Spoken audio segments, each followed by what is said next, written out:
Hello student. आज हम आपका हिंदी का सिलेबस डिस्कस करेंगे। क्या क्या आता है, कैसे आता है। अब किसी भी सब्जेक्ट को पढ़ने से पहले आपको उसके बारे में जानना बहुत ज़रूरी होता है, तभी आप अच्छा स्कोर कर पाएंगे। तो सबसे पहले हम हिंदी का सिलेबस डिस्कस करेंगे। उसके बाद English, math, Sanskrit, social science, science सबका सिलेबस बारी बारी से डिस्कस करेंगे। तो सबसे पहले हमको ये पता होना चाहिए किसी भी सब्जेक्ट में कि हमें पढ़ना क्या है। आपको पता ही नहीं है पढ़ना क्या, आपको कुछ भी पढ़े जा रहे हैं तो आप अच्छा स्कोर नहीं कर पाएंगे। आपको पता होगा हमें ये पढ़ना है, ऐसे आता है तो आप अच्छा स्कोर करेंगे। तो चलिए सबसे पहले हम आपका सिलेबस डिस्कस करते हैं हिंदी का, ठीक है। और देखिए हमारे चैनल पर Hindi, English, math, science, social science, Sanskrit की भी क्लासें चलेंगी। अब शुरू हो जाएगा चलना। आपके एग्ज़ाम में ज़्यादा टाइम बचा नहीं है तो आप टेंशन न लीजिए, हम है ना। आप एकदम परसेंटेज आप इतना परसेंटेज ला देंगे कि गाँव में मिठाई आपको बंटवाना पड़ेगा। तो चलिए शुरू करते हैं।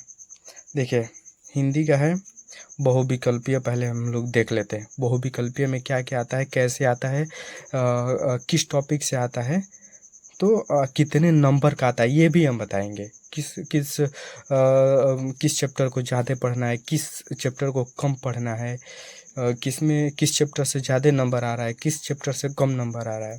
तो चलिए हम लोग शुरू करते हैं अपना, ठीक है। तो देखिए कक्षा 10 है, हिंदी है, खंड क है। इसमें 70 अंक की लिखित परीक्षा होगी एवं 30 अंक का आंतरिक मूल्यांकन के रूप में निर्धारित। 30 अंकों का मूल्यांकन माने जो आपको 30 नंबर प्रैक्टिकल का मिलता है ना, वहीं उसी के बारे में बता रहा है कि 30 नंबर आपको और 70 नंबर को आपका 70 नंबर का आपका लिखित एग्ज़ाम होगा।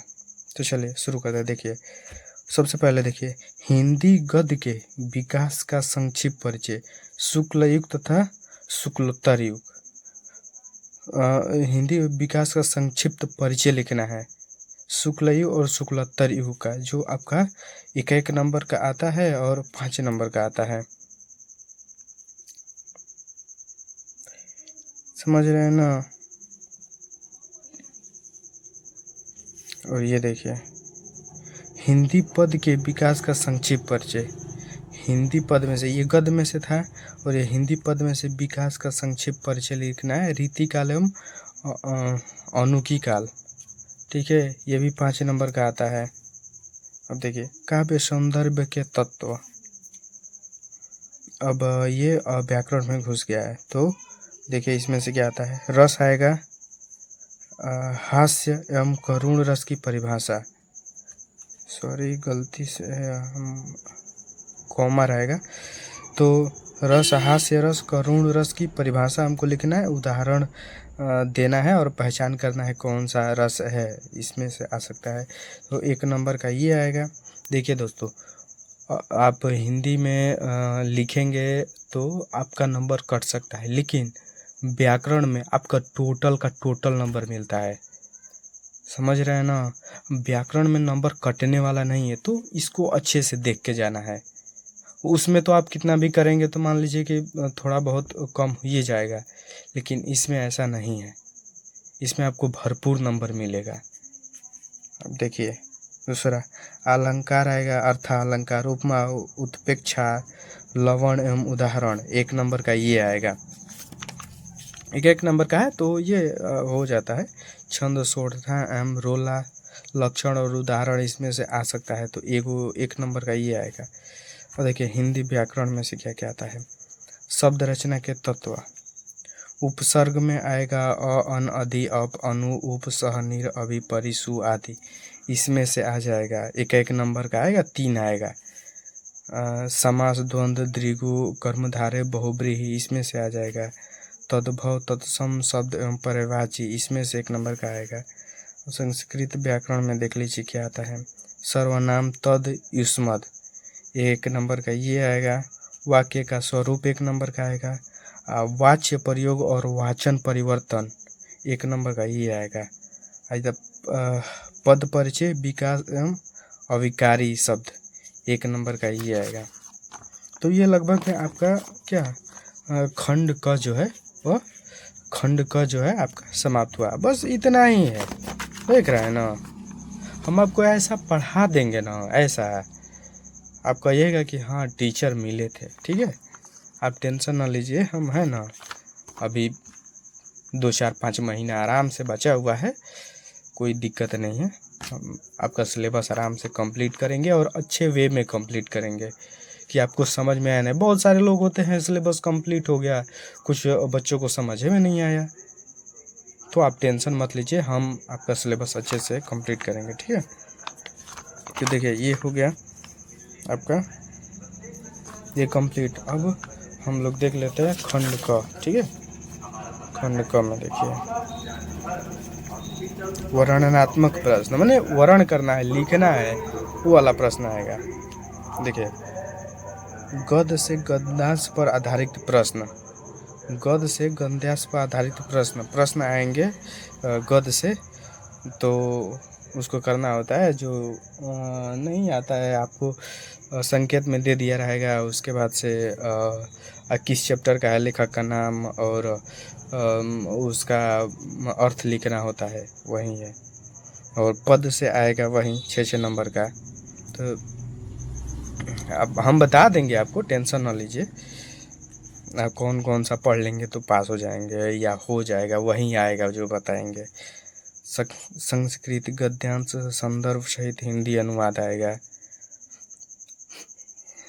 2+3 नंबर का, 5 नंबर का, ये इसमें का आता है। संस्कृत गद्यांश और संदर्भ सहित हिंदी अनुवाद करेंगे ना तो 5 नंबर आपको मिलेगा, इसमें से आएगा। तो अरे संस्कृत पद्यांश वही हिंदी अनुवाद करना है, 5 नंबर का ये भी आएगा। संस्कृत में पद्यांश दे देगा, उसका हिंदी में अनुवाद करना है, और संदर्भ यानी लेखक का नाम लिखना है और अनुवाद करना हो जाएगा आपका।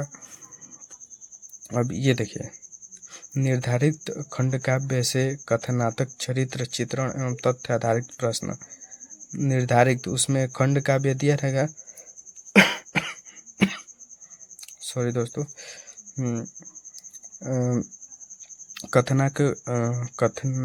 कथानक चरित्र चित्रण एवं तथ्य आधारित प्रश्न, तथ्य पर आधारित प्रश्न आएंगे, वो भी मैं बता दूंगा।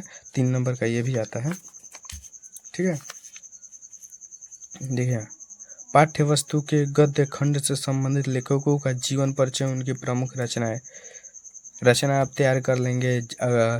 कौन कौन सा लेखक का जीवन परिचय आएगा ये भी मैं बता दूंगा आपको। 4-4 मैं बताऊंगा, 4-4 याद कर लेंगे ना, उसे बाहर जाइए ना सकता है, लिख के हम दे रहे हैं। ठीक है, टेंशन ना लीजिए। 3-3 भी दे देंगे ना, उसमें से एक आएगा ही आएगा।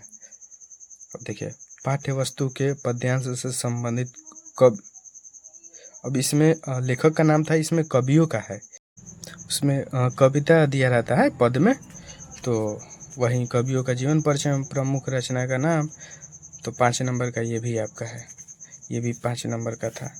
पत्र लेखन आएगा, ये भी बता देंगे, हो जाएगा। 4 नंबर का ये आता है।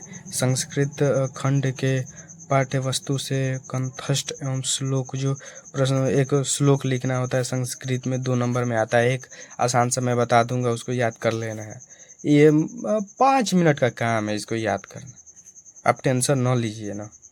संस्कृत खंड के पाठ्य वस्तु पर आधारित प्रश्नों में से कि नहीं 2 का संस्कृत में, तो संस्कृत पाठ्य वस्तु पर आधारित उसमें 2 प्रश्न आएंगे, 1-1 नंबर का होगा, उसको कर देना, 2 नंबर आपको मिल जाएगा। निबंध लिखना है, निबंध रचना देखिए किस किस पे आ सकता है। वैज्ञानिक, सामाजिक, धार्मिक, सांस्कृतिक, आर्थिक समस्याएं, जनसंख्या, स्वास्थ्य, शिक्षा, पर्यावरण एवं यातायात के नियमों पर आधारित, इतने में से आएगा। ठीक है, 7 नंबर का आपका आएगा। तो ये हो गया आपका टोटल कितना हो गया, 70 नंबर का है। खंड का और खंड क और खंड ख को मिला के 70 नंबर का आपका। 30 नंबर आपको स्कूल से मिलता है प्रैक्टिकल का। तो यही है, ज़्यादा कुछ नहीं है दोस्तों। ठीक है, हम आपको बता देंगे, आप कर लीजिएगा और बहुत अच्छे से वे में बताएंगे, हो जाएगा, कोई दिक्कत नहीं है। तो चलिए अब रेगुलर हमारे यूट्यूब चैनल से जुड़ जाइए, रेगुलर आपको वीडियो मिलती रहेगी और टॉपिक वाइज टॉपिक आपके सिलेबस, ये यूपी बोर्ड का सिलेबस है ये ना, यूपी बोर्ड